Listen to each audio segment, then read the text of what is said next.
Eight भागते भागते अपने घर पहुंच जाता है और अलर्ट रहने की कोशिश करता है, पर उसे नींद लग जाती है। अगली सुबह उसकी नींद खुलती है जब कोई आदमी उसका दरवाजा खटखटाता है। ये आदमी खुद को इंट्रोड्यूस करता है कि मैं एक डिटेक्टिव हूँ और ओतारो की मम्मी ने उसे भेजा है क्योंकि वो कोता को ढूंढना चाहती है। डिटेक्टिव ओतारो को बताता है कि तुम्हारी मम्मी चाहती है कि तुम इस केस के लिए पैसे भरो। तो ओतारो कहता है कि मेरा भाई मेरी आंखों के सामने मर गया, मुझे पता है वो जिंदा नहीं है, मैं कैसी हालत में रह रहा हूँ ये तो तुम्हें दिख ही रहा है, जाओ मेरी मम्मी को बता दो कि मैं नहीं भरने वाला हूँ कोई फीस। डिटेक्टिव कहता है कि मुझे पता है कि तुम्हारे पापा ने जो गलती की उसके लिए तुम अब तक फाइन भर रहे हो, इसलिए तुम नहीं पैसे दोगे ना मुझे। ओतारो कहता है कि मुझे इन बातों में बिल्कुल इंटरेस्ट नहीं है और जाओ मेरी मम्मी को भी बता दो कि मुझे आइंदा से इसमें इन्वॉल्व ना करे। असल में शिप के एक्सीडेंट में ओतारो के पापा शिप के कैप्टन थे, इसलिए पुलिस ने उन्हें अरेस्ट किया शिप के एक्सीडेंट के बाद में एट और काजुमा मिकोतो की हॉर्स राइडिंग पार्टी में जा रहे होते हैं जब काजुमा को एक न्यूज आर्टिकल दिखता है कि जिस लड़की ने अपने बॉयफ्रेंड को जहर से मारा वो अभी भी पकड़े नहीं गई है। इस लड़की का नाम इसाको है और पुलिस ने उसका एड्रेस भी इंटरनेट पे डाल दिया था क्योंकि वो उसे पकड़ने तो गए थे पर वो उसे पकड़ नहीं पाए। एट कहता है कि मुझे कुछ नहीं होगा क्योंकि वो इतनी दूर आएगी ही नहीं मुझे मार डालने के लिए। एट मिकोतो की पार्टी में पहुंचता है और मिकोतो को ढूंढते ढूंढते वो एक हॉर्स शेड में जाता है। शेड के बाहर उसे मिकोतो और उसकी मम्मी बात करते हुए दिखते हैं।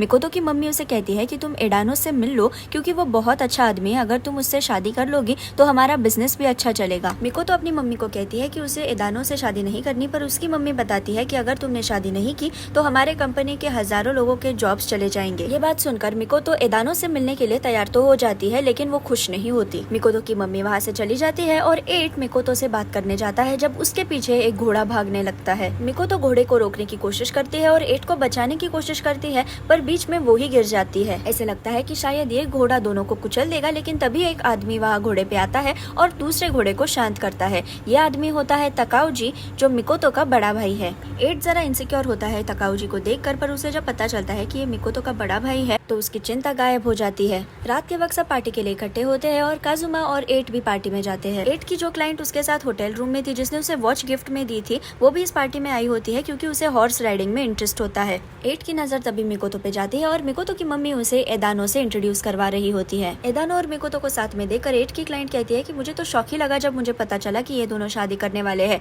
एदानो बहुत बड़ा फ्लर्ट है और वो कभी भी एक औरत के साथ नहीं रह सकता। क्लाइंट वहाँ से चली जाती है और काजुमा और एट डिस्कस करते हैं कि इस एडानो का क्या करे। तभी एट की नजर उसके सीरियल किसर यानी उस सेंटा क्लॉज आउटफिट वाली लड़की पे जाती है जो आज मेड के कॉस्ट्यूम में होती है। एट उसे देखकर पार्टी छोड़कर भागने लगता है और किसर भी उसके पीछे ही भागती है। एट फाइनली दौड़ते दौड़ते एक ब्रिज पे पहुंच जाता है। ब्रिज के नीचे अभी एक एक्सीडेंट हुआ था, एक बच्चा अपने बलून के पीछे भाग रहा था और वो दौड़ते दौड़ते रास्ते पे आ गया, लेकिन तभी सामने से एक गाड़ी आई और बच्चे के ऊपर से चली गई। बच्चा उस हादसे में मर गया। ये सारा सीन एट भी देख रहा होता है जब अचानक कोई एट को धक्का मारता है और एट ब्रिज से नीचे गिर जाता है। एट के सिर को बहुत चोट लगी है और इसलिए उसे हॉस्पिटल लाया जाता है। एट की ट्रीटमेंट होने के बाद उसका डॉक्टर हॉस्पिटल रूम से बाहर आ जाता है। उतने ही वक्त में एट को ढूंढते ढूंढते किसर उसी रूम में पहुंच जाती है। किसर एट को कहती है कि तुम मरोगे और उसे पकड़ के किस कर लेती है। एट बेहोश होता है और जब उसकी आंखें खुलती है वो क्लब में होता है और डेट फिर से 24 दिसंबर होती है यानी क्रिसमस ईव। वो अपने लॉकर रूम से बाहर आता है और उसके पीछे किसर भाग रही होती है। एट रास्ते से भागता है और उसके पीछे किसर भी दौड़ती है।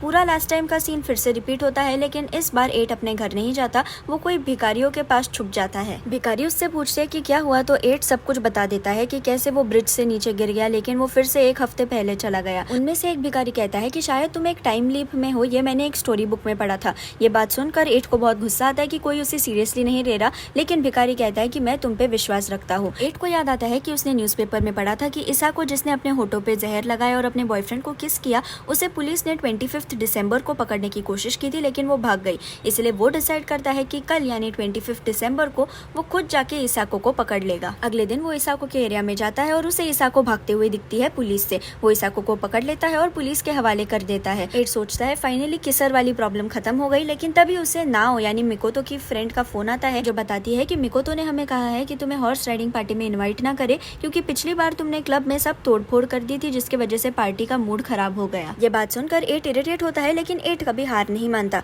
हॉर्स राइडिंग पार्टी वाली रात आ जाती है और मिकोतो के घर पार्टी भी शुरू होती है। 8 को इस पार्टी का इन्विटेशन तो नहीं मिला होता है, फिर भी वो इस पार्टी में जाता है क्योंकि उसकी जो क्लाइंट थी वो उस पार्टी को अटेंड करने ही वाली थी, तो वो उसके साथ एज अ पार्टनर चला जाता है। 8 चुपके से रिसेप्शन डेस्क पे एक कैमरा रख देता है और वहाँ से पार्टी में चला जाता है। ये दोनों रिसेप्शन वाले सोचते हैं कि यहाँ कैमरा कौन छोड़ के गया अपना, पार्टी शुरू हो गई है। और फिर से पिछली बार की तरह मिकोतो की मम्मी उसे एदानो से इंट्रोड्यूस करवाती है, लेकिन इस बार सीन अलग होता है क्योंकि 8 मिकोतो से बात करने जाता है। 8 और मिकोतो को बात करते हुए देखकर एदानो मिकोतो को कहता है कि चलो साइड में हम दोनों अकेले में बात करते हैं, लेकिन तभी दोनों रिसेप्शन वाले आते हैं और कहते हैं कि रुको। रिसेप्शन वाले मिकोतो को कैमरा दिखाते हैं और कहते हैं कि देखो ये है एदानो, और पार्टी के स्क्रीन पर एदानो की अश्लील फोटोज दिखाई जाती है। एदानो मिकोतो और उसकी मम्मी को कहता है कि नहीं ये मैं नहीं हूँ, मैं जब सो रहा था तो किसी ने मेरी गलत फोटो निकाली होगी। लेकिन उसी वक्त स्क्रीन पे एदानो की वीडियो आती है जिसमें वो विलिंगली औरत के साथ इंटीमेट हो रहा है। तकाउजी स्क्रीन बंद करने के लिए कहता है और एदानो फिर से जस्टिफिकेशंस देने लगता है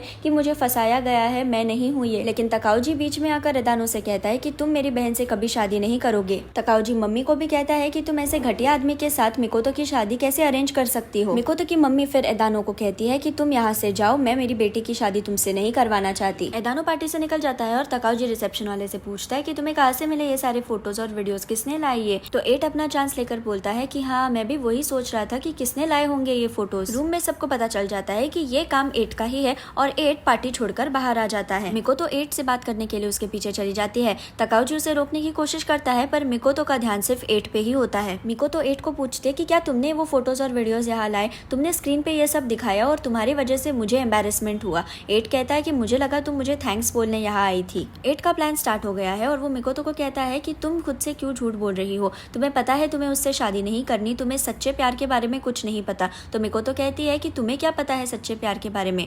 8 कहता है कि मुझे नहीं पता, इसलिए मैं जानना चाहता हूँ तुम्हारे बारे में। 8 अपने पॉकेट से एक फ्लावर निकालता है और मिकोतो को देता है, तो मिकोतो कहती है कि मुझे फ्लावर से एलर्जी है। तो 8 कहता है कि इसलिए मैंने तुम्हारे लिए आर्टिफिशियल फ्लावर लाया। मुझे तुम्हारे बारे में सिर्फ अभी इतना ही पता है, लेकिन मैं तुम्हें प्रॉमिस करता हूँ कि मैं तुम्हारी दुनिया में जरूर आऊंगा। ये सारी रोमांटिक बातें बोलकर 8 वहाँ से चला जाता है और मन ही मन सोचता है कि मिकोतो को फंसाना तो बहुत ही इजी था। वहाँ से निकलने के बाद 8 अपनी स्विमिंग पूल वाली क्लाइंट जिसे हमने एपिसोड की शुरुआत में देखा था उससे मिलने जाता है। हमें यहाँ कुछ दिनों पहले की स्टोरी दिखाई जाती है। 8 ने इस औरत से जबरदस्ती पैसे लिए थे और फिर वो इस औरत के सामने जाकर उसे पैसे वाला एनवेलप दिखाता है और कहता है कि तुम्हें एदानो नाम के आदमी को फंसाना है। क्लाइंट पैसे देखकर मान जाती है और इसलिए वो एदानो को सीड्यूस करके उसके गंदे फोटोज निकालती है। हम फिर से अभी के टाइम में आते हैं और 8 क्लाइंट को पैसे का एनवेलप देता है। उसी वक्त 8 को न्यूज का नोटिफिकेशन आता है कि इसाको नाम की औरत को पुलिस ने पकड़ा है और उसके चेहरे का फोटो भी अपलोड किया है। 8 फोटो ओपन करता है और उसे रियलाइज होता है कि उससे किस करने वाली औरत तो ये है ही नहीं, यानी 8 की सारी मेहनत फालतू गई।